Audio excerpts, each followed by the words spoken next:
ದಿನಾಂಕ 1-2 ಫೆಬ್ರವರಿಯಲ್ಲಿ ಕೂಡಲ ಸಂಗಮದಲ್ಲಿ ನಡೆದ ರಾಜ್ಯ ಮಟ್ಟದ ವೀರಶೈವ ಹಂಡೆ ವಿಜಯ ಸಮಾಜದ ಕಾರ್ಯಕ್ರಮದ ಪ್ರಯುಕ್ತ ಇಂದಿನ ಪತ್ರಿಕಾಗೋಷ್ಠಿ ನಮ್ಮ ಸಮಾಜದ ರಾಜ್ಯಾಧ್ಯಕ್ಷರಾದ ಡಾಕ್ಟರ್ ಎಸ್ ಪಾಟೀಲ್ ಈ ಒಂದು ಸ್ವಾಗತ ಮಾಡ್ತಾ ಇದ್ದೇನೆ.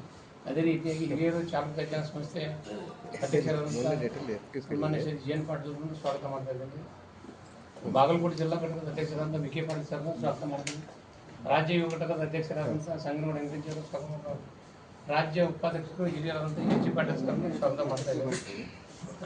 ರಾಜ್ಯ ಸಂಘಟನಾ ಕಾರ್ಯದರ್ಶಿ ಸಹ ಕಾರ್ಯದರ್ಶಿಯಾದಂಥ ಪ್ರಭುಗೌಡ ಬೇಡಿಯವರನ್ನು ಸ್ವಾಗತ ಮಾಡ್ತಾ ಇದ್ದಾರೆ. ಹಿರಿಯರಾದಂಥ ಎಸ್. ಪಾಟೀಲ್ ಸರ್ನ ಸ್ವಾಗತ ಮಾಡ್ತಿದ್ದಾರೆ. ಎಸ್. ಸಾಹೇಬರು ಸ್ವಾಗತ ಮಾಡ್ತಾರೆ.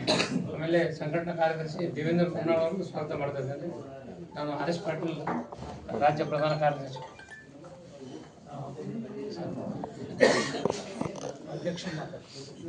ಆತ್ಮೀಯ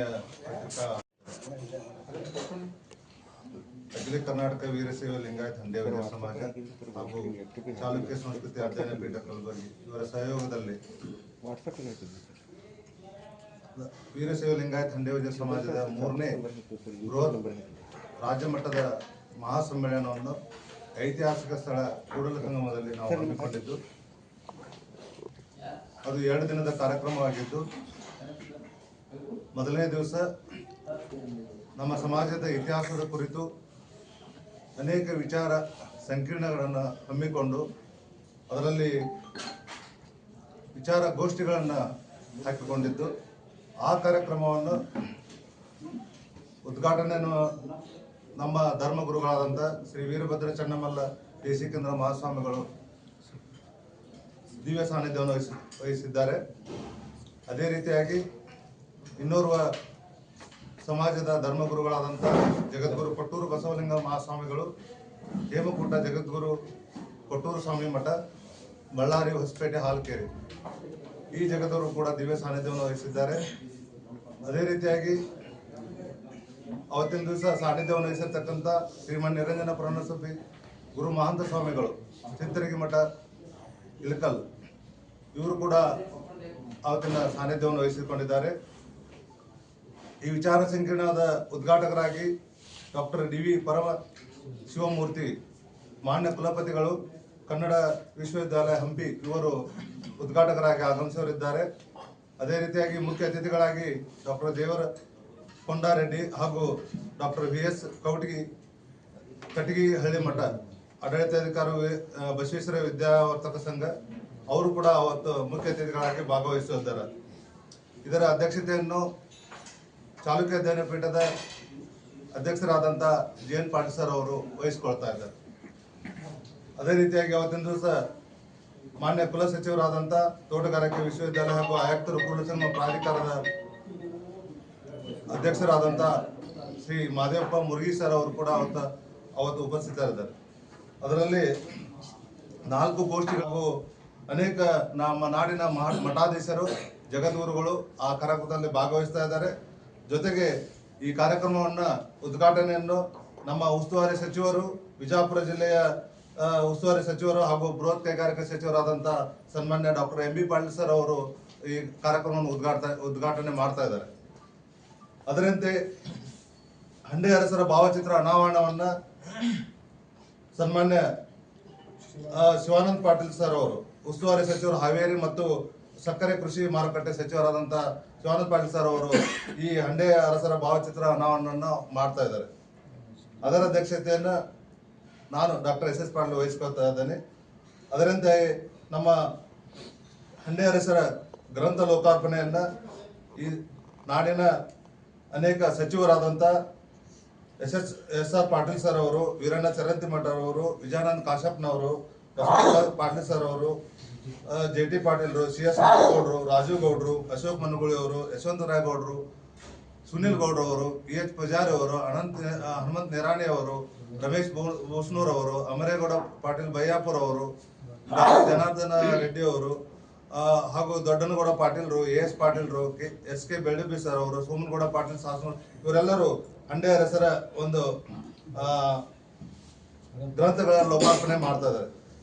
ಈ ಹಂಡೆ ಅರಸರ ಭಾವಚಿತ್ರವನ್ನು ಕೂಡ ನಮ್ಮ ಸಂಸದರಾದಂಥ ಲೋಕಸಭಾ ಸದಸ್ಯರಾದಂಥ ರಮೇಶ್ ಜಿಗಜಿಣಗಿ ಸರ್ ಅವರು, ಬಾಗಲಕೋಟೆಯ ಲೋಕಸಭಾ ಸದಸ್ಯರಾದಂಥ ಸನ್ಮಾನ್ಯ ಶ್ರೀ PC ಗದ್ದಿಗೌಡರವರು ಹಾಗೂ ಶಾಸಕರು ಬಳ್ಳಾರಿ ಶ್ರೀ ನಾರಾ ಭರತ್ ರೆಡ್ಡಿ ಅವರು ಕೂಡ ಈ ಕಾರ್ಯಕ್ರಮದಲ್ಲಿ ಭಾಗವಹಿಸಿ ಖಂಡೆ ಅರಸರ ಭಾವಚಿತ್ರವನ್ನು ಅನಾವರಣೆ ಮಾಡ್ತಾ ಇದ್ದಾರೆ.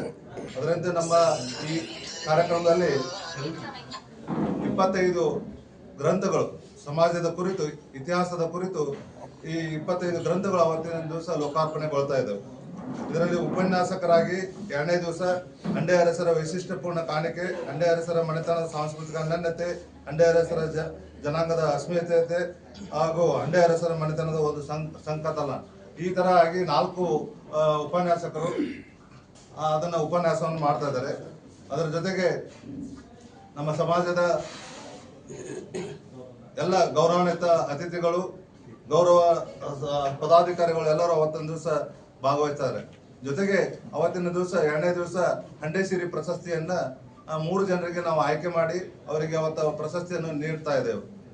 ಪ್ರಥಮವಾಗಿ MS ಚೌಧರಿ ಸರ್ ಅವರು, ಸಂಶೋಧಕರು ಧಾರವಾಡ, ಡಾಕ್ಟರ್ K ರವೀಂದ್ರನಾಥ್ ವಿಶ್ರಾಂತ ಪ್ರಾಧ್ಯಾಪಕರು ಕನ್ನಡ ವಿಶ್ವವಿದ್ಯಾಲಯ ಹಂಪಿ ಇವರಿಗೆ, ಹಾಗೂ ಡಾಕ್ಟರ್ DN ಪಾಟೀಲ್ ಇವರು ಅಧ್ಯಾಪಕರು ಕಲಬುರಗಿ ಇವರಿಗೆ 3 ಜನರಿಗೆ ಖಂಡೇಶ್ವರಿ ಪ್ರಶಸ್ತಿಯನ್ನು ನಾವು ನೀಡ್ತಾ ಇದ್ದೇವೆ. ಅದೇ ರೀತಿಯಾಗಿ ಗ್ರಂಥ ಪುರಸ್ಕಾರವನ್ನು ಖಂಡೆ ಅರಸು ಮನೆತನ ಸಾಂಸ್ಕೃತಿಕ ಅಧ್ಯಯನ ಡಾಕ್ಟರ್ ಸಂತೋಷ್ ಜಿ ಅವರಿಗೆ, ಹಾಗೂ ರಾಯಚೂರು ಜಿಲ್ಲೆಯ ಶಾಸನ ಶಿಲ್ಪಗಳಲ್ಲಿ ಖಂಡೆ ಅರಸರು ಡಾಕ್ಟರ್ ಚನ್ನಬಸಪ್ಪ ಮಲ್ಕಲ್ದೇನಿ ಅವರಿಗೆ ನೀಡ್ತಾ ಇದ್ದೇವೆ. ಅನೇಕ ನಮ್ಮ ಸಮಾಜದಲ್ಲಿ ಅನೇಕ ಇವತ್ತಿನ ದಿವಸ ಕಿರಿಯ ನ್ಯಾಯಾಧೀಶರು, KS ಆಫೀಸರ್ಸು ಹಾಗೂ ಅನೇಕ ಇಂಜಿನಿಯರ್ಸು, ಸಾಧಕರಿಗೆ ಮತ್ತು ಸಮಾಜದಲ್ಲಿ ಅನೇಕ ಉದ್ಯಮಿದಾರರಿಗೆ ಹಾಗೂ PhD ಪಡೆದವರಿಗೆ ಮತ್ತು ಕ್ರೀಡೆಯಲ್ಲಿ ರಾಷ್ಟ್ರ ಮಟ್ಟದಲ್ಲಿ ಭಾಗವಹಿಸ್ತಾರೆ ಅಂಥವರಿಗೆಲ್ಲ ನಾವು ಸಮಾಜದ ಸಾಧಕರಿಗೆ ಅಂತೇಳಿ ಸನ್ಮಾನ ಕೂಡ ಅವತ್ತು ಮಾಡ್ತಾ ಇದ್ದೇವೆ.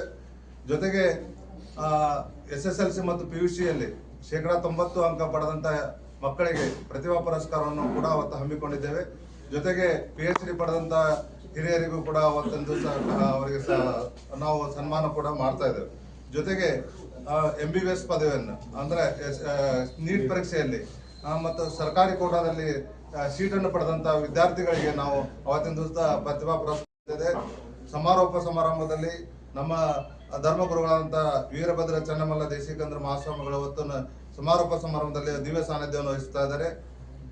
ಬಾಗಲಕೋಟೆಯ ಚರಂತಿ ಮಠದ ಶ್ರೀಗಳು ಕೂಡ ಈ ಸಾನ್ನಿಧ್ಯವನ್ನು ವಹಿಸಿ ಸಮಾರೋಪ ನುಡಿಗಳನ್ನು ಅವರು ಅವತ್ತಿನ ದಿವಸ ನೀಡ್ತಾ ಇದ್ದಾರೆ.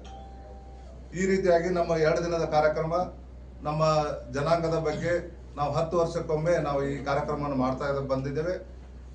ನಾವು ಆಗಲೇ ಹೇಳಿದಾಗೆ ಇದು ನಾವು ಕೂಡಲ ಸಂಗಮದಲ್ಲಿ ಈ ಕಾರ್ಯಕ್ರಮವನ್ನು ಮಾಡ್ತಾ ಇದ್ದೇವೆ.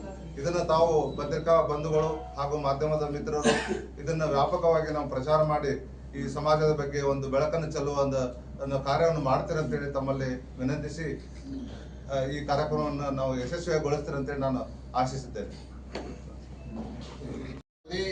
ಸಹಾಯಧನವನ್ನು ಸರ್ಕಾರದಿಂದಾಗಲಿ ಬೇರೆ ಸಮಾಜದವರಿಂದ ಪಡೆದಿಲ್ಲ. ನಾವೇ ಏನಪ್ಪ ನಮ್ಮ ಸಮಾಜದವರು ಒಬ್ಬ ಕಡು ಬಡವರುಗಳಿಂದ ಸಂಗ್ರಹಿಸಿ ಈ ಒಂದು ಕಾರ್ಯಕ್ರಮವನ್ನು ಅದ್ಭುತವಾಗಿ ಮಾಡ್ತಾ ಇದ್ದೇವೆ. ಪ್ರತಿ 10 ವರ್ಷಗಳೊಮ್ಮೆ ಈಗಾಗಲೇ ಹೇಳಿದಂತೆ ಅದಕ್ಕೆ ಇದು ಒಂದು ನಮ್ಮ ಸಮಾಜದ ಸಂಘಟನೆಯನ್ನು ಮಾಡುವಂಥದ್ದು, ಸರ್ಕಾರದ ಕಣ್ಣು ತರಿಸುವಂಥ ಕೆಲಸವನ್ನು ಕೂಡ ಈ ಸಮ್ಮೇಳನವನ್ನು ನಾವು ಮಾಡ್ತಾ ಇದ್ದೀವಿ. ತಾವೆಲ್ಲರೂ ಭಾಗವಹಿಸಿ ನಮ್ಮ ಸಮಾಜದ ಒಂದು ಈ ಕಾರ್ಯಕ್ರಮವನ್ನು ಬಿತ್ತರಿಸಿ ತಾವು ಈ ಕಾರ್ಯಕ್ರಮಕ್ಕೆ ತಾವು ಅಣೆ ಆಗ್ಬೇಕಂತ ಹೇಳಿ ತಾವು ತಮ್ಮಲ್ಲಿ ಇದೇ ಒಂದು ಆಮಂತ್ರಣ ಅಂತ ತಿಳ್ಕೊಂಡು ತಾವು ಎಲ್ಲರೂ ಬರ್ಬೇಕಂತ ಮತ್ತೊಮ್ಮೆ ತಮ್ಮಲ್ಲಿ ವಿನಂತಿಸಿಕೊಂಡು ಪ್ರತಿ ವರ್ಷ ತಾಲೂಕಿನಲ್ಲಿ ಪ್ರತಿಭಾ ಪುರಸ್ಕಾರ ಮಾಡುತ್ತಾರೆ.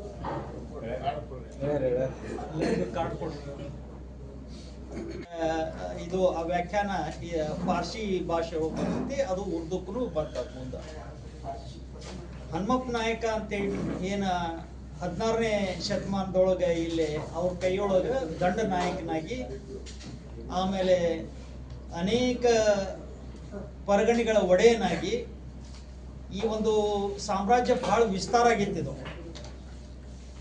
ಆ ದಕ್ಷಿಣ ಕಡೆ ಸರಿಯಾಗಿ ನೋಡ್ಕೊಳಕ್ ಆಗ್ತಿದ್ದಲ್ಲ ಇವ್ರಿಗೆ. ಅದಕ್ಕೆ ಈ ಹಂಡೆ ಹನುಮಪ್ಪ ನಾಯಕನ್ನ ಅವ್ರನ್ನ ದಂಡ ನಾಯಕನನ್ನಾಗಿ ಮಾಡಿಕೊಂಡು, ಆಮೇಲೆ ಅವರಿಗೆ ಮೊದಲು 3 ಪರಗಣಿಯ ಒಡೆಯನ್ ಮಾಡ್ತಾರ. ಅಂದ್ರೆ ಒಂದು ಪರಗಣಿ ಅಂದ್ರೆ 45ರಿಂದ 50 ಹಳ್ಳಿ ಬರ್ತಾವು. ಹಾಗೆ ಮೊದಲು 3 ಪರಗಣೆ ಒಡೆಯರ, ಆ ನಂತರ 11 ಪರಗಣೆ ಒಡೆಯನ್ ಮಾಡ್ತಾರ. ಇಂಡಿಪೆಂಡೆಂಟ್ ಅಧಿಕಾರ ಕೊಡ್ತಾರ. ಅಲ್ಲೆಲ್ಲ ಅರಾಜಕತೆ ಹೋಗಿಸಿ ಬಹಳ